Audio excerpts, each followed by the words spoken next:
বিশ্বজুড়ে কোটি কোটি মানুষ কল সেন্টারে কাজ করেন। শুধু যুক্তরাষ্ট্রেই এই সংখ্যা প্রায় ৩০ লাখ।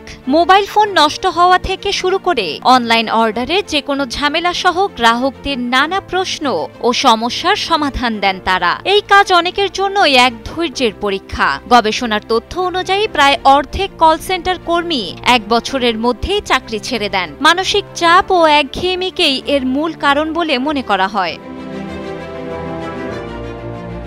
এসব সমস্যার সমাধান করতে বিশ্বজুড়ে নিয়োগ করা হয়েছে এআই কর্মী। আর এখানেই তৈরি হয়েছে সংকট। আগে যেখানে হতাশা আর মানসিক চাপের কারণে কর্মীরা চাকরি ছেড়ে দিতেন, সেখানে এখন এআই কর্মীর কারণে চাকরি হারাতে বসেছেন অধিকাংশই। কেননা কল সেন্টারের ছোট ছোট কাজগুলো খুব সহজেই রোবটের মাধ্যমে করানো যাচ্ছে।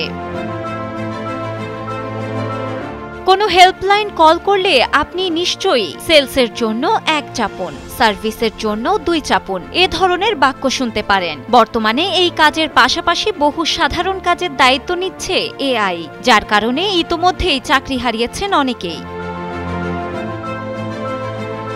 বিশ্লেষকরা বলছেন আগামী ১০ বছরে হয়তো অর্ধেক কল সেন্টার চাকরি বিলুপ্ত হয়ে যাবে। তবে কল সেন্টারগুলো সম্পূর্ণ রোবট নিয়ন্ত্রিত হবে না, কেননা যতই প্রযুক্তি এগিয়ে যাক না কেন, জটিল সমস্যার সমাধানে মানুষের প্রয়োজন থাকবেই। কিন্তু আগের মতো হয়তো থাকবে না, বরং উচ্চ প্রশিক্ষণপ্রাপ্ত দক্ষ কর্মীর প্রয়োজন হবে।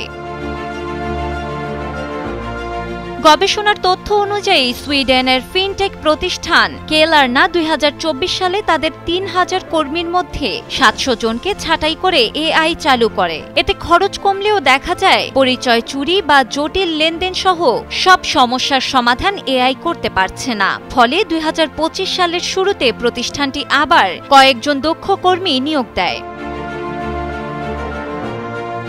এখানে প্রযুক্তি উন্নয়নের সুখবর থাকলেও সংশয় থেকে যাচ্ছে অসংখ্য মানুষের চাকরি নিয়ে। কেননা আগে যারা ছোট বা সাধারণ কাজের দায়িত্ব পালন করত, এখন সেই কাজগুলো এআই করতে পারছে। ফলে সেসব কাজের জন্য মানুষের দরকার পড়ছে না। এতে বিরাট সংখ্যক মানুষ ইতোমধ্যেই চাকরি হারিয়েছেন এবং আশঙ্কা করা হচ্ছে ভবিষ্যতে এর সংখ্যা আরও বাড়তে পারে। প্রযুক্তিবিদরা বলছেন এআই হয়তো অনেক সহজেই করে দেবে এ ধরনের কাজ, তবে দক্ষতার সঙ্গে অনেক জটিল সমস্যার সমাধানের জন্য এখনো মানুষের কোনো বিকল্প নেই।